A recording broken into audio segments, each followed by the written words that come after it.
السلام علیکم ورحمۃ اللہ وبرکاتہ۔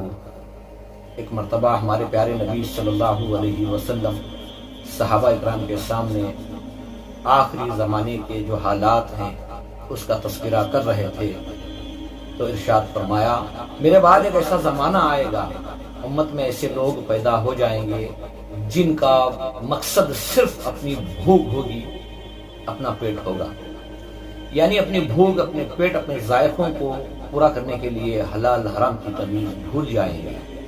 دولت میں وہ فخر محسوس کریں گے، چاہے وہ غلط ہو چاہے وہ صحیح ہو، جس کے پاس دولت ہے اس کی عزت ہوگی۔ یہ لوگ عورتوں کی طرف متوجہ ہوں گے، ان کو پانے کی چاہت میں ان کی طرف جائیں گے، اور ان کا دین صرف پیسہ ہوگا۔ صبح سے شام تک دنیا کی ہوس، پیسے کی چاہت ہوگی، اور نبی پاک صلی اللہ علیہ وسلم نے فرمایا یہ لوگ بڑے بدترین لوگ ہوں گے، ان لوگوں کا آخرت میں کوئی حصہ نہیں ہوگا۔